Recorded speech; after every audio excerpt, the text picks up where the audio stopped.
split Good Friday in two, and that good new morning groaned and snapped like breaking an old habit. Within minutes, people who had always been leaving nowhere began arriving nowhere. Entire lives stuffed in pillowcases and used plastic bags. Naked children suddenly transformed into citizens. Hello, and thank you for tuning in. For National Windrush Day, the Vortex Jazz Club presents Man of Words and Music. This is where we throw the spotlight on Sheikh Keane, the St. Vincent-born trumpeter and flugelhorn player. Now, not only was Sheikh an outstanding musician, but he wrote outstanding poetry too. Was he first a poet who was a musician, or first a musician who was a poet? In truth, he was both, and exceptional at being both.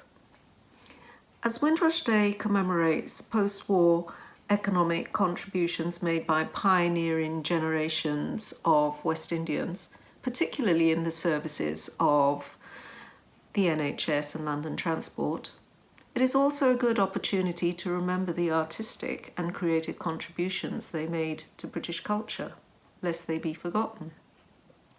Some of you will know Sheikh as a member of Joe Harriot's Revolutionary Quintet from the 1960s, but you may not be familiar with his persona as an award-winning Caribbean poet. Philip Nanton, Sheikh's biographer, reads two poems from Sheikh's Volcano Suite. These are set to a montage of powerful imagery inspired by Sheikh's language.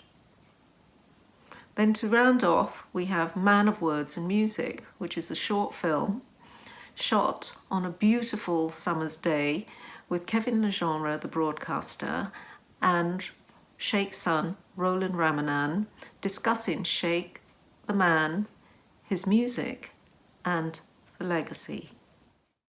Volcano Suite, Poem 2. I told her that words ride cables and wires like ashes on a stretched nerve.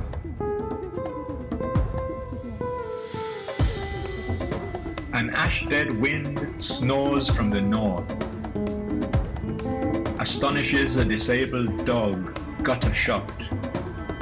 Magma Madonna. The gutter says, it says, the dog says, these things have happened before.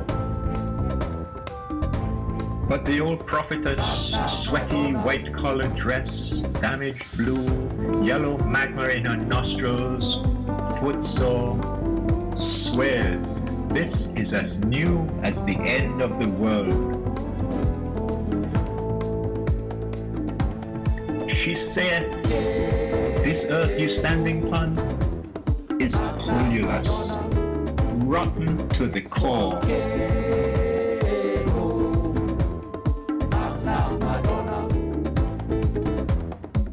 A new generation of children, sweating smart in olive green fatigues, laughs loud at her prophecy. They are unloading rice for the poor. She accepts my dollar. Magma Madonna, Magma Madonna. Beyond our brave and easy exchanges, that mountain, guttural with the impediments of her own history, with monumental patience, rehearses, rehearses, and rehearses, secretes her own secrets in an unknown tongue. Among your own children, O deranged mother, Mama Déranger, Saint Destroyer, O unspeakable Madonna, Ulima, Atari, There are also words, sour words, like ashes on a stretched nerve, like sulfur on a ripe sore, like tremors in the core of the brain, limning the memory.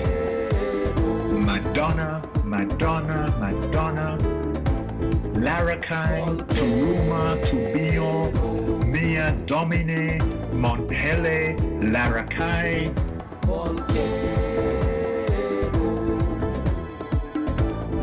I, disabled poet, amazed in ashes, wagging myself free of all who ashes are, move among these ancient children, dead and born.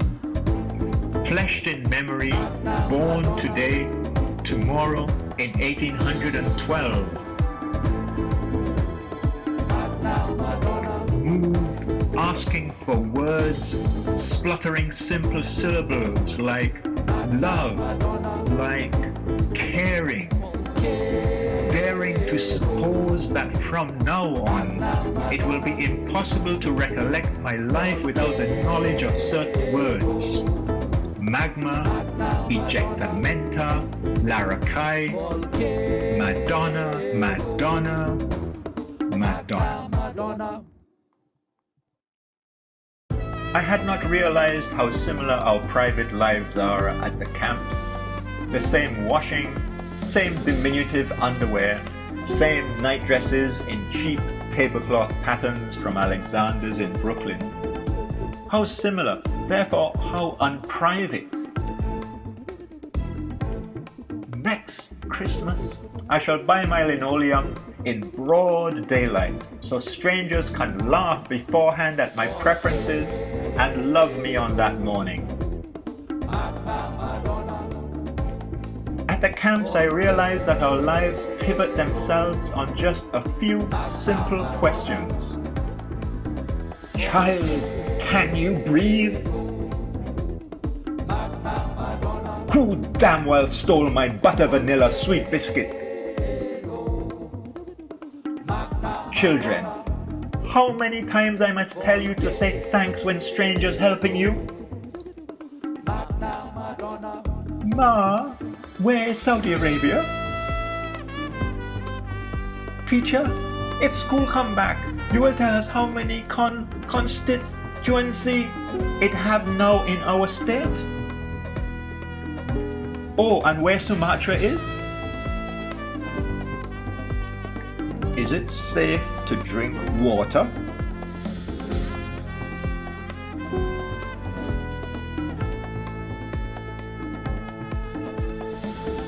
Daddy, it have carnival, look, steel band coming.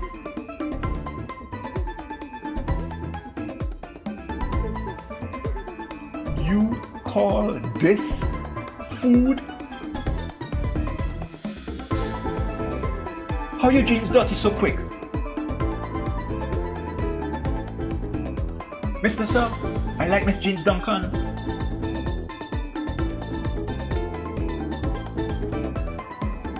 You helping me to goddamn wash up these pots though?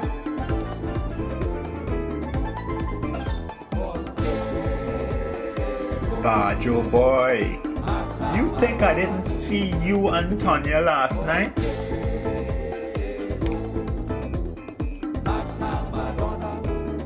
Next Christmas, he will be born at the Verbeek Center. And behold, 3 wise women and the new sister from Trinidad shall give out the news on that good new morning.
In 1927, Ellsworth McGranahan Keane, known to the world as Shake, was born in the British Caribbean island colony of St. Vincent.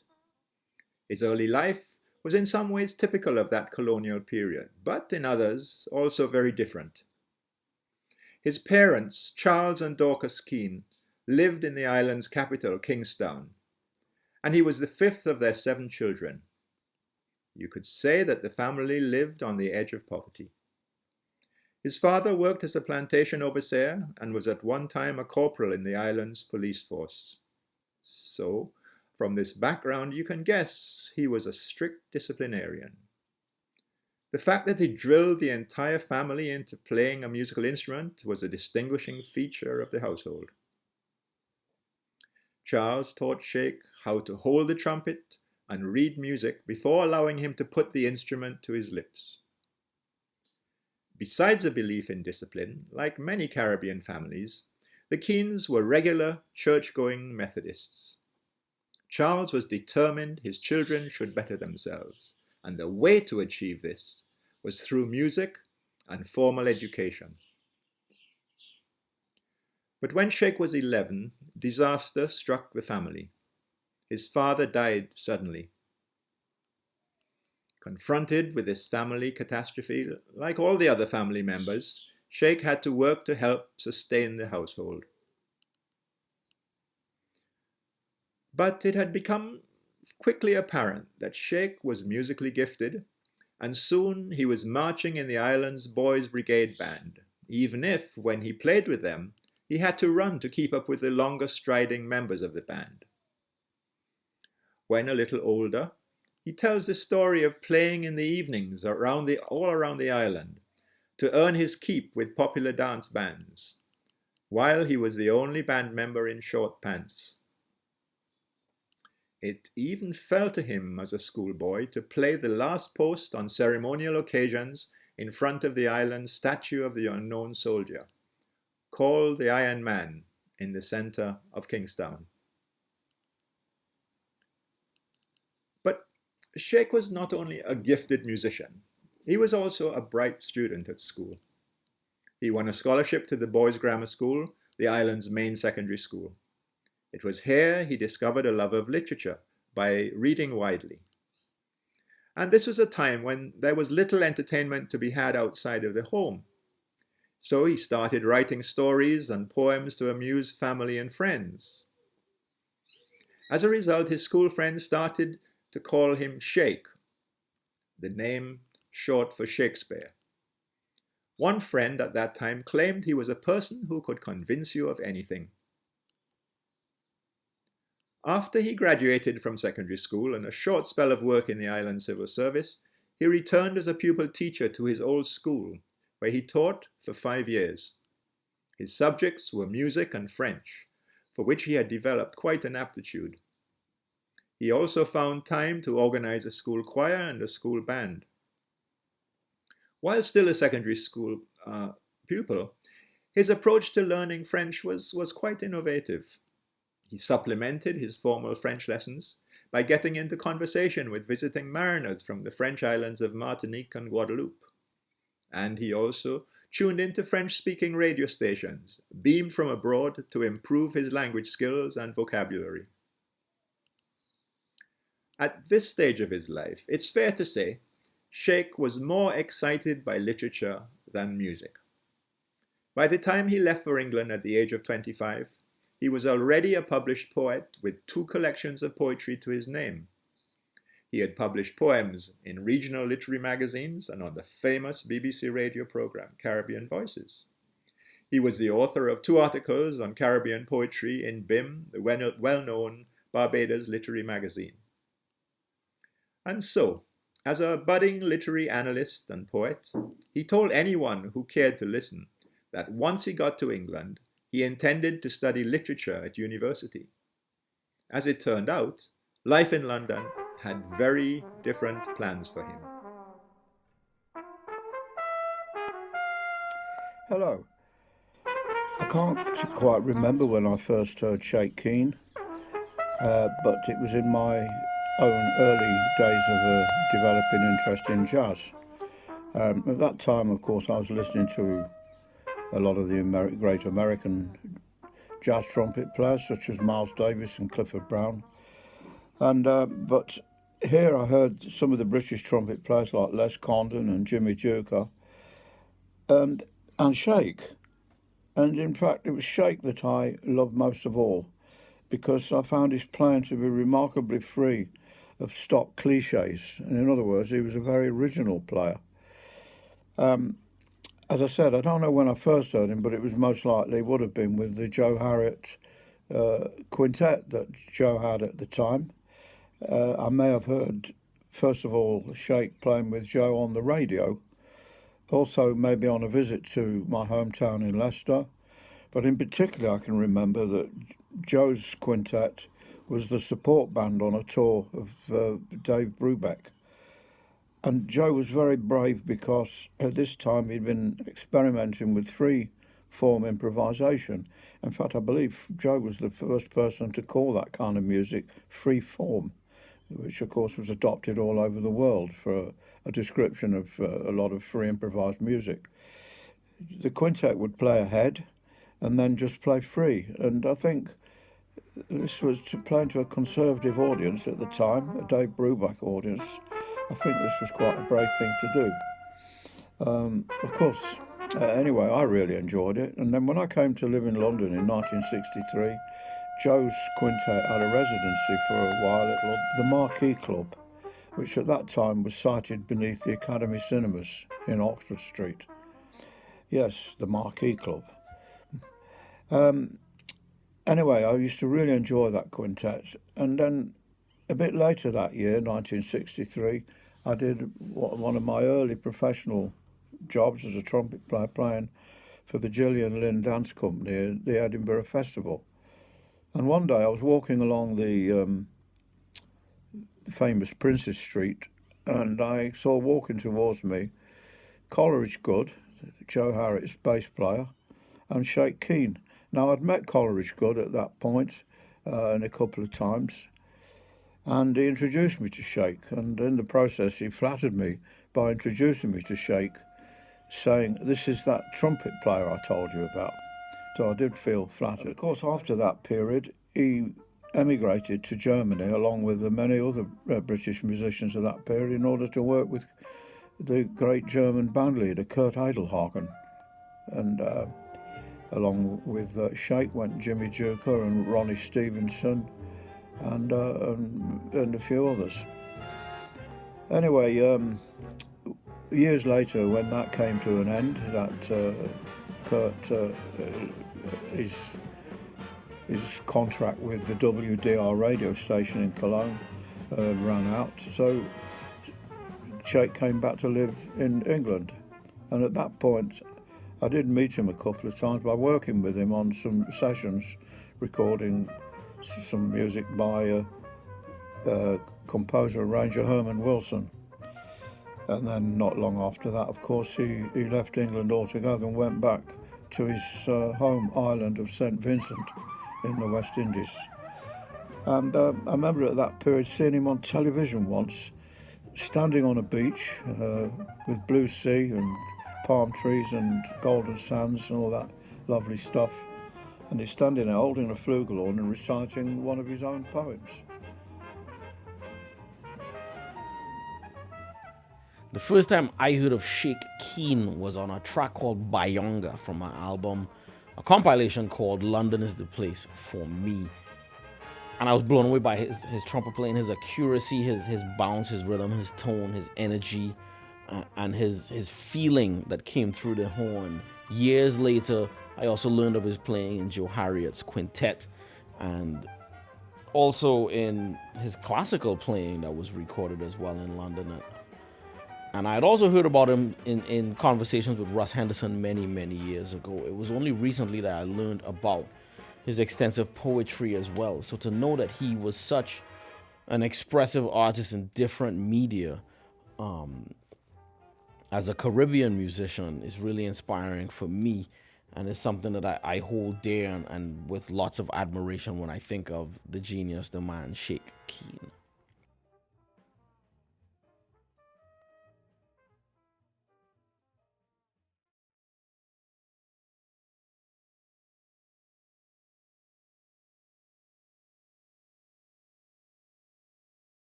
Hi there, it's Windrush Day 2021.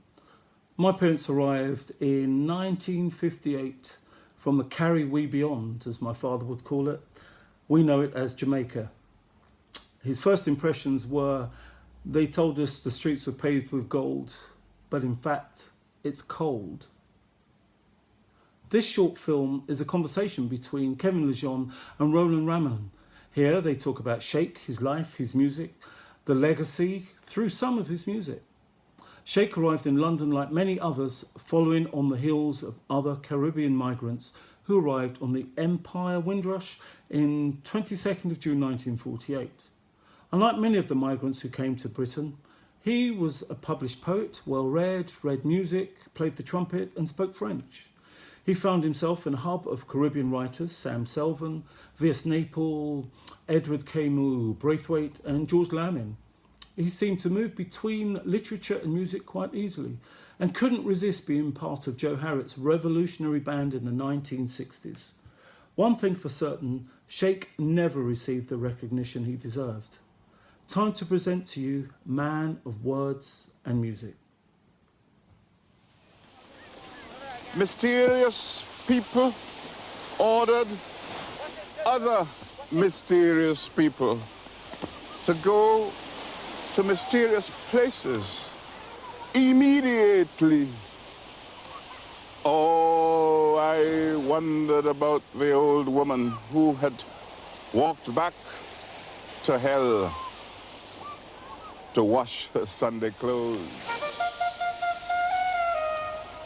All the grey long day, music, credible and incredibly beautiful, came over the radio. Roland, before we talk about the music and the poetry of Sheikh Keane, can we talk about the changing perception of him by his native land of St Vincent? What do the people of St Vincent and maybe the government of St Vincent actually make of his legacy today? Well, I think, Kevin, there's been a gradual reawakening of that cultural legacy in St Vincent. So when Sheikh first returned back to St Vincent, obviously the return of the West Indian, back to home can be problematic and is kind of loaded with all sorts of issues. And so that turned out to be the case for Sheikh when he went back to St Vincent in the 70s after working in Germany. He had a position in the government as Director of Culture. The regime changed. He then fell out with the regime, unfortunately, and was left in a little bit of a wilderness. And I think he was frustrated musically, and then ended up going to New York. But in the last few years, I've seen a lot of interest in Sheikh's music and his poetry coming from St Vincent. So I had invitations from St Vincent to take part in kind of festivals and things that were focused around Sheikh, and that's been very pleasing. So there's been a lot of interest, across the Caribbean in its own legacy, and Sheikh is part of that, both with his music and his poetry. So that has been really pleasing to see. And certainly in the poetry, the sense of his complete emotional engagement with St Vincent, despite his travels in Britain, Europe, America, as we hear in something like the Volcano Suite, and these references to Soufriere and the people, the common people. It's very, very important to him, isn't it? Absolutely. When he was in London, he wasn't kind of that active on the poetry scene. That kind of wasn't sort of a big part of what he did. But certainly when he went back to St Vincent, he wrote a lot. Did a lot of very successful poetry. And the Volcano Suite, the poetry about Soufriere, has now become incredibly and sadly apposite, with another eruption. So that was, it was very important to Sheikh. It was one of his most successful poems that he wrote. So I think he really reconnected with a very sort of Caribbean dialect and Caribbean source of inspiration for his poetry. When he went back to the Caribbean, certainly. Writing poetry and playing jazz and improvising, two very demanding skills. Some people say that they're related in some way. Some people say that they're not.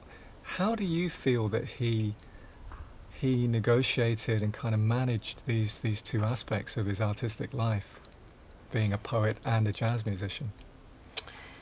Yeah, that's an interesting point. I don't know whether Sheikh would have ever thought that was a thing to manage, or a particular kind of conflict. It was just two things that he did. That he was very interested in and was very passionate about. I think when he came, to London in the late 50s and 60s, it was the music that was the most sort of demanding part of his life, that he gave the most attention to. And obviously when he went to Germany, but the poetry was always there in the background, came more to the fore when he was in the Caribbean. And he wrote a lot when he then moved to New York, kind of after that. I think in Philip Nanton's book, Philip draws a lot of parallels between jazz as an improvisatory form and poetry, where there's also a lot of kind of improvisation. I think writers tend to like the idea of jazz poetry, or poetry being jazzy and improvisatory, but I think they're actually two completely different mediums, even though they may share some characteristics. So well, it really depends on who's doing it as well. Yes, that it does. Yeah. But I think the improvisation in Sheikh's poetry and the way that he plays the flugelhorn in particular, I think come from a common source, which is as a Caribbean storyteller. And Sheikh was, very loquacious and could make up stories on the spot verbally. With a very strong sense of imagery as well. Yes, absolutely, yeah. And, the Soufriere poem, I mean, they conjure up, very powerful images of that sort of disaster. So which is very strong. So he was a great storyteller, both in his poetry. Great. Let's talk about a piece of music which is one of my favourite pieces that he performs on. It's by Michael Garrick, who was a really important collaborator for Sheikh, the pianist and composer. There was a great chemistry between them. They made a lot of music together. October Woman, which I think is an absolute landmark in British jazz of the 60s, which we still listen to today because it's such an amazingly lyrical piece of music. It's written by Garrick, but I think it's fair to say that it's really made by Sheikh's performance on this. Both his statement of the melody with all of the warmth and the emotional charge, and then that incredible solo that he takes, the way that he builds that and tells a story, as you've just been saying, through that piece. Tell me about your impressions of October Woman. Well, I mean, I grew up, without Sheikh being around, but always with his music around. So I kind of grew up listening to those records, and October Woman was one of them. And Sheikh always said that, although he enjoyed playing the trumpet, he was a brilliant trumpet player, that the flugelhorn was his voice. So when he found the flugelhorn, it was a suggestion of Coleridge Good, I think, that he played the flugelhorn. He said that's when his true voice emerged, and that you can hear that on October Woman, I think. And I think always, no matter what Sheikh was playing, even if it was a very commercial track or kind of a simple tune, he always imbues the melody, with a particular mood and his personality. And what's extraordinary in October Woman is when he states the melody and the theme, every note, every phrase goes right through you, doesn't it? Yeah, is imbued with meaning. So it's not a throwaway thing at all, even though it's very simple. So that kind of sets the tone, completely. I mean, he always loved Miles Davis, but he doesn't sound like Miles Davis. He doesn't really sound like anyone else. But yeah, there's a particular sort of melancholic tone and mood, to that record, which I think is quite unique. So the lament, the wistful nature of the piece, yet at the same time, certainly in the solo, and this is the thing that really hits me as a listener, at times some of the phrasing is quite playful.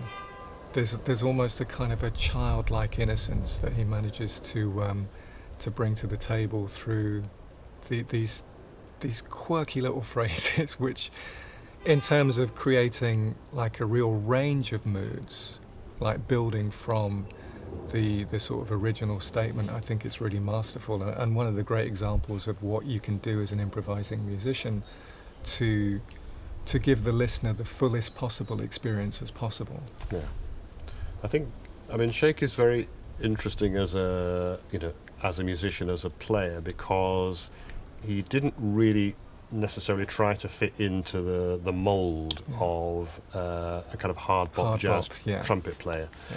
So if you look at someone like Dizzy Reese, who came from Jamaica and was incredibly successful, very different. He's very different. Dizzy Reese sounds like what a blue note trumpet player is supposed to sound like. And so driving, very driving and very energetic, and very much based on the sort of the phrasing of someone like Clifford Brown or Lee Morgan, probably someone like that. Whereas, as you say, Sheikh's playing is it is playful, and it is wistful, and it also has a lot of sort of Spanish-sounding references in it as well. A lot of twirls and pirouettes and kind of playful kind of gestures, which goes with his personality, which was also very playful. There's lots of photographs of him kind of messing about when he shouldn't be, and I think that kind of comes across in his in his playing. So if you listen to some of his kind of early tracks, like In My Condition, for example, you can hear him kind of starting off almost playing aggressively, but then he's like sort of saying, "Well, I'm only kidding." Right, and then there's a shift, and then there's a shift, and the kind of the playful side comes out. So. Yeah. So again, if we're talking about highlights of his career as a band member and contributor to key moments in British jazz history, then obviously the work with the Joe Harriott Group is seminal. That's really important. Subject, I know, is a piece that's very close to your heart. The first time I heard it, I think back in the late 90s or the early 2000s, I was mesmerized by the unpredictable nature of the music and the fact that it's going in these different directions and that it's breaking away from the conventional head solo, model. And it's still, every time I listen to it today and every time I listen to that group, and the relationship between Sheikh and Joe Harriott, it's very, very strong as well. I'm constantly surprised by just the sheer level of creativity. So again, I know that music means a lot to you as well. Absolutely. So, the music of Joe Harriott, those records I also grew up listening to, all the time. So the music in the album Abstract, and Subject is the first, kind of track in there. So Joe often said that that those particular kind of interesting melodies that he had, he said mimic the kind of rhythms of Caribbean speech. Yeah. So they do have a kind of folk element to them, which is also similar and parallel to what Ornette Coleman was doing in America. That there is this kind of folk element to them, and Joe Harriott was doing something similar, but kind of totally independent of that and kind of parallel. So you do hear those kind of stop-start rhythms. Yeah. The stop time is very important. Yeah, absolutely. Yeah. But Sheikh and Joe play incredibly precisely together. Yeah. I mean, they sound like one horn. Well, that's it. So, it's the connection between the two. So the connection is incredible. Like Charlie Parker and Dizzy Gillespie, for example. Yeah. So yeah, it's fascinating music, and incredible to see how early they were doing that and experimenting with that free-form music. So you had three, great black British musicians, with Joe Harriott, Coleridge Good. Sheikh Keane and Coleridge Good, yeah. So, and they, in themselves, those three tell, a very interesting story of migration and cultural contribution, to the country. So quite early on, after Sheikh came to the UK in the late 50s, he made that connection, with Coleridge Good and Joe Harriott. So they were recording even before, Joe's own groups.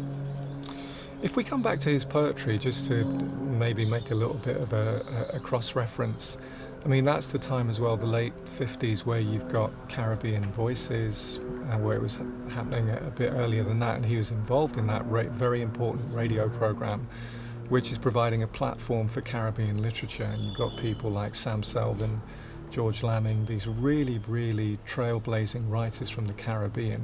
He is a contributor to that program. Is it important that we, as well as framing him as a musician, that we frame him as part of this wider infusion of Caribbean culture into Britain, which we see the legacy of that, the influence of it to this very day? If you think of the writers and the poets who we can say, whether it's Linton Kwesi Johnson or Roger Robinson or whoever it may be, that essential platform that was created at that point in time when Sheikh was around, I think is something that we really need to recognise. Yeah, absolutely. Caribbean Voices was a really key, cultural connection that was made. So a lot of poems were commissioned from the Caribbean. A lot of writing and contribution was commissioned from the Caribbean, that was then featured in the radio program Caribbean Voices, and Sheikh was part of that. So although writers and artists, black writers and artists, faced incredible racism and challenges, there were these kind of pockets, these little, artistic outlets that were there. So, a lot of collaborators, met through Caribbean Voices. I think Sheikh's connection with Caribbean Voices, I can't remember the story now, but Philip Nanton talks about it in his book. It was almost by chance. That Sheikh stopped off on his journey to the UK, and I think he had a kind of a letter of introduction, and managed to make that connection with a BBC producer. So a lot of these things happened by chance. It was also on Caribbean Voices that through the World Service that he met his great friend Eric B. So Eric B, the Norwegian broadcaster. Eric became a great friend all through his life, all through Sheikh's life. And Sheikh went on to do broadcasting in Norway, and Eric made a program about kind of cross-cultural influences, when Sheikh was in New York and Norway as well, and looked after Sheikh, kind of as he was dying. So a lot of these, connections were forged there. Absolutely. Let's talk about another piece of music, Baby It's Cold Outside. Changing the mood completely. Yeah. I mean, nothing could strike a greater contrast with the likes of Subject and Abstract and Freeform, the dyed-in-the-wool jazz standard that we associate with Louis Armstrong and Ella Fitzgerald and people like that. I mean, it's a beautiful melody. It's a very heartwarming piece. But again, what he does with it as a soloist and as somebody who's a great interpreter of melody is quite outstanding. It is outstanding, it's this record here, which was always around, when I was at home. And was actually one of my favourite records of Sheikh to play. And so, there are a lot of these very... so with the John Keating Orchestra. Yeah, with the John Keating Orchestra. So there are a lot of these kind of, jazz standards interpreted, with a big band in a very commercial way. So, it was to be, for a commercial audience, with Gigi and Baby It's Cold Outside and Making Whoopee. But again, it's the same thing with October Woman. With Baby It's Cold Outside, Sheikh's phrasing is absolutely superb. It's beautiful. It's very much, you hear his sense of humour coming out through, a lot of those tracks, even though it's kind of, it's very romantic. But there's also that kind of playful side to it. And in the closing bars of the track, as it's kind of fading out, Sheikh just lets rip, Yeah. with his solo, and you think, wow, that is absolutely, incredible. There's a real fire there. There's a real fire. Yeah, that he just kind of takes off. Just as the track is fading away, and you want to hear more of that. But obviously, it's a commercial record, but it's still lovely to listen to. Let's just touch on, because we haven't talked about this yet, the fact that the flugelhorn is not an easy instrument to play. I mean, he's a trumpeter and a flugelhorn player. There are lots of trumpeters who stay away from the flugelhorn because it's a different animal, as it were. And when we listen to him playing the flugelhorn, I mean, there's such a command of the instrument, such a mastery of it. And I just want to go back to what you were saying about the flugelhorn being his true voice. Yeah, I mean, the flugelhorn is what you can see on the cover of that record there. So it looks big fat horn. It's a big fat horn. So it's the same length as a trumpet, but it's kind of opened out, kind of expanded, and it has a bigger bore, if you like, the kind of the tubing. Yeah. So it makes it kind of a bigger, warmer sound. It's not as sharp as the trumpet, but the mouthpiece is quite different. You have a true flugelhorn mouthpiece, so it's difficult to get a good embouchure and a good sound on the flugelhorn. So a number of I play the trumpet.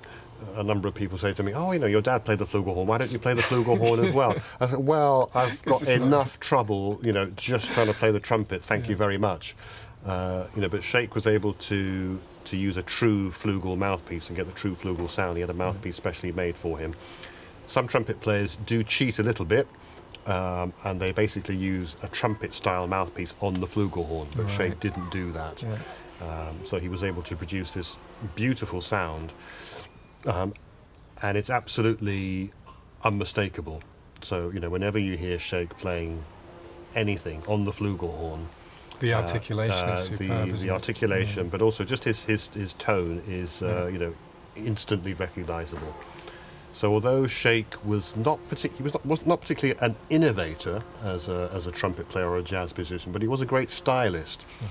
So he played in his own, kind of unique way, the sort of blend of Caribbean music and jazz that was kind of all his own. So, So we've been talking about his great performances of other people's compositions. So let's talk about one of his own pieces, something that I particularly like, called New Sunday. Just a great ballad. Again, that sense of storytelling, just the sheer lyricism of it, where you think, okay, you could imagine the words, or you could imagine him writing poetry to this as well. I don't know whether he did write a poem called New Sunday, but the sense of tranquility, the sense of meditation, and really creating something which has so much emotion, yet also from a sonic point of view is incredibly rich as well. It's a great song, isn't it, New Sunday? It is a great song, yeah. I think, A New Morning or A New Sunday is possibly mentioned in the Soufriere poems as well. So there is that kind of perhaps underexplored religious side to Sheikh as well that does kind of crop up in some of the poetry. Right. But it also has a kind of courtliness to it. Almost like a sort of a regal kind of medieval Spanish dance, and that kind of obviously Spanish big influence in the Caribbean, and that kind of comes out. 100%. So I've seen that in some of his other compositions as well. That there's this kind of sort of Spanish courtly element to it, and I think also collaborating with someone like Michael Garrick, who mixed a lot of folk music, medieval music. Yeah, and was very interested in sacred music as well. And was very interested in sacred music, so there's that collaboration there. So I think that kind of comes out in some of the music, so it's kind of, interesting. So that kind of, mixing of classical, medieval, spiritual elements is quite a feature of British jazz at the time. I think it's quite unique to British jazz of the period. So if we go to another Sheikh composition, which I like as well, Fish Babies, from an EP that he did with Michael Garrick, which I believe was called A Case of Jazz. A Case of... That he recorded with Michael Garrick. And it's a very, very kind of engaging, kind of bright, sunny piece of music, where again we hear the beauty of the sound, the beauty of his particular sound, and also the kind of cohesion of the group as well. Yeah, absolutely. It's a great piece, and I think kind of a little bit forgotten, that particular record, but it's got some great jazz playing by Sheikh on it. And on the tune Fish Babies, I think he's playing trumpet on that one, and his articulation is really precise. Perhaps drilled into him by his father, who coached the entire family on all their instruments. So even if he didn't play those instruments, he coached the entire family on playing it with almost militaristic precision. So that's another kind of aspect of Sheikh's playing. Yes, it's very playful, it's very whimsical, very improvisatory, but when he needed to, he could play, very, very precisely, and it comes out in that piece, and it comes out in his big band work, and kind of other projects that he was asked to take part in. Sure. Talking of big bands, he was part of the Kurt Edelhagen Orchestra in Germany, and that is a sort of significant episode in his personal journey as well, moving from the Caribbean to Britain, then going to Germany, later on going to New York. Can we just talk a little bit about this very important aspect of his life, and that is the nomadic existence, and that kind of double-edged sword of that life, the thrill and the excitement, but also the challenge and how tough it could be at times. Absolutely. I mean, it's a major theme in musicians and artists of the Windrush generation, and musicians and artists, from the empire, that often they did have that nomadic existence. He came to London and had a lot of success, with Joe Harriott and working as a session musician. But when Joe Harriott himself, wasn't able to sustain his career and had to do other things, Sheikh had to make some tough decisions. So around 1966, 1967, he was offered to work for a very prestigious jazz orchestra in Germany, the Kurt Edelhagen Orchestra. And they were offering him a 2-year contract, and they were offering steady income, steady money, and he enjoyed working with the orchestra. I mean, it was also an orchestra where a number of British jazz musicians also worked in. So trumpet player Jimmy Duker, saxophone player Derek Humble, and a lot of great musicians passed through that band. Trombone player Albert Mangelsdorf, Jan Gabarek played with them. Really prestigious. Yeah. Johnny Griffin, all sorts of people, may have guested with that orchestra. It was a great band. So he moved to Germany and toured, extensively, and did small group recordings in Germany also, with that group, and he enjoyed collaborating with them, and that also led to collaborations with the Boland Clark band, Francie Boland, Kenny Clark, which obviously was a massive jazz big band at the time, very prestigious. So he also toured, with them. So that was probably the kind of peak of his kind of professional money earning gigging career, and then it was at that point that he made the fatal decision, some would say, to return to the West Indies, return to the Caribbean. So the first time he went back to visit, he was greeted as a returning hero, and that can be very seductive. So that's when he kind of went back to be director of culture, which kind of went wrong very quickly through no fault of his own, and I think that was very tough for Sheikh. So it was very difficult for him. He wasn't getting the playing opportunities to sustain his artistic career. So eventually he decided to move to New York, because he had relatives in New York. So his sister Edna was in there, lived in New York, and his brother, one of his brothers, lived in New York to kind of sponsor him. But that wasn't easy, New York. It was not easy. Yeah. He was not going there, as a professional musician. By that time also, his personal problems and his drinking were probably, kind of taking hold. So he was really scraping a living, playing here and there with some, Caribbean colleagues, doing a lot of writing of poetry, sometimes writing essays for college students. They would pay him to write their essays. He always said that he always got A's.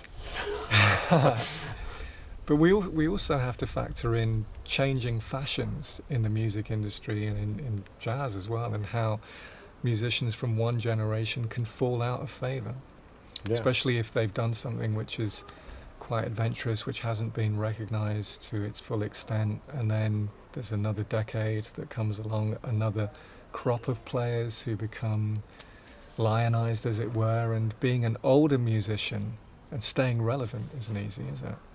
No, absolutely. And, Sheikh was, he was not part of the mainstream in America, but neither was he part of the avant-garde in America either. So he's stuck between those two. He was kind of stuck between those things. And although he played freeform with Joe Harriott, it wasn't necessarily that he wanted to be a freeform innovator in that way. He was someone who very much went with the flow. He said, one door closes and another one, kind of opens. So he would take what opportunities were kind of open to him.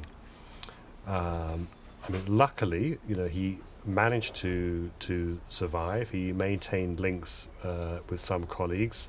Val Wilmer, for example, the photographer and journalist, maintained links with him, and again with Michael Garrick. And then, in the 90s, I think it was, there was more interest in that type of music and more interest in what had happened before in the UK, and he made a link with the poet and writer Linton Kwesi Johnson.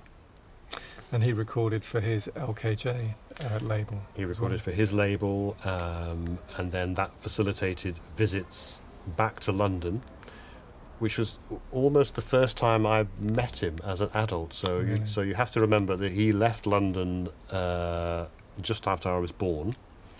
I met him briefly on visits when I was a little kid. But then when he started to make those visits back to London to see Linton Kwesi Johnson and so on, that's almost the first time I met him properly as an adult, so it was quite interesting. But that led to a kind of a renaissance for Sheikh.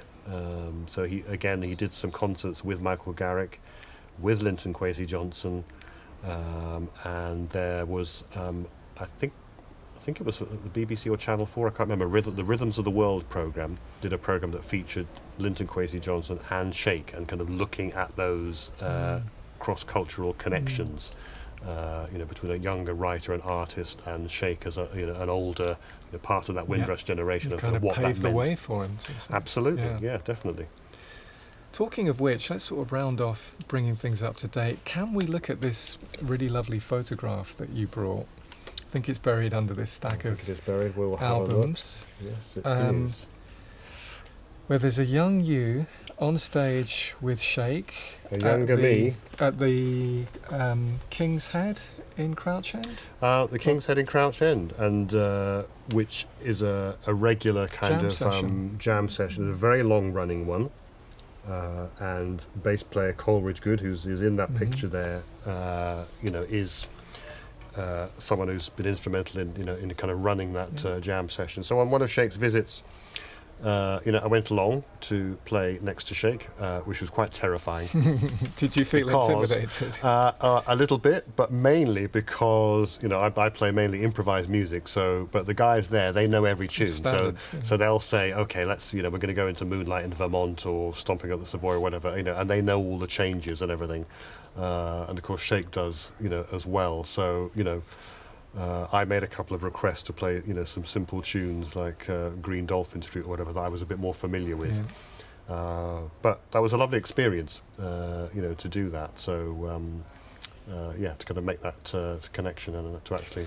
Because if we look at the photograph of you standing next to your father on stage, I mean, it's very significant because we've got a couple of generations of British jazz musicians, which is significant. And I think in terms of the symbolism of that as well, the baton being passed to those who come after, and maybe we could finish now by talking about what he means to the current generation of British jazz musicians and black musicians in particular. Now that there's greater recognition of the work of Joe Harriott, Coleridge Good, Dizzy Reese, those Caribbean musicians who really made a big impact on British jazz.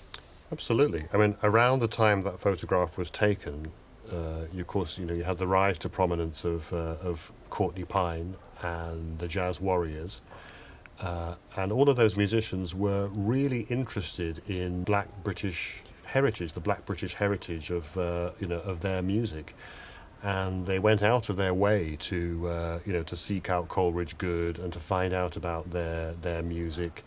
And to put on concerts that that featured the original music of Joe Harriott. Recognise the elders. To recognise the elders, so they recognised that as very important. So it's one of the things that helped to rehabilitate Shake's reputation, if you like. Not that we did rehabilitate it, but to rediscover that. So he was kind of part of that kind of rediscovering of that. And you mentioned Dizzy Reese, Byron Wallen, great. Young trumpet player. He's done a tribute project. He's done a tribute project to Dizzy Reese, but he's also played the part, but played the role of the trumpet player in the Joe Harriott quintet in tributes as well. So there's a lot of interest in that era of musicians. It was sad that many black musicians could not sustain a career in the UK, and I have to say there are many lesser, white trumpet players who were able to sustain a career, but musicians like Shake and Joe Harriott found it very difficult to do that. So that is sad. And Joe Harriott died young in 1973. He died young, in kind of relative obscurity.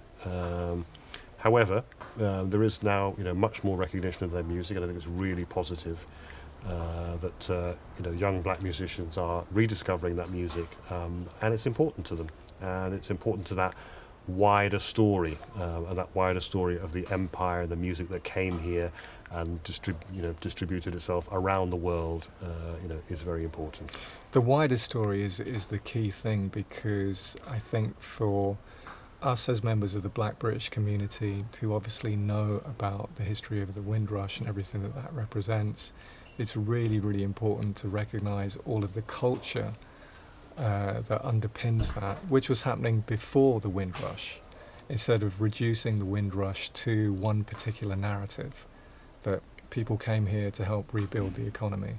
The incredible culture that came here with the Windrush and before that, with the musicians who were sort of here in the 30s and 40s before the likes of Shake and Joe. I mean, that's a massive part of real history that needs to be recognised, that needs to be taught.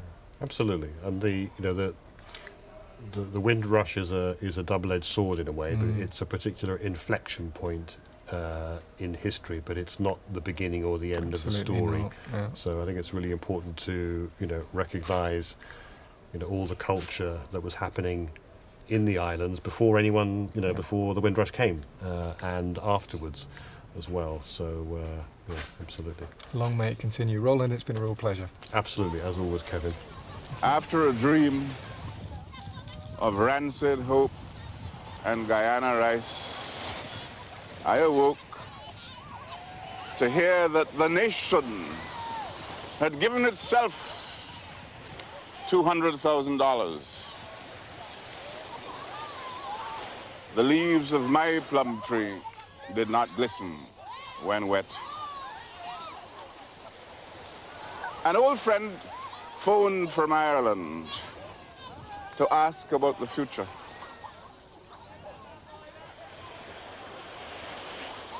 My Empire cigarettes have lately been tasting of sulfur. I told her that.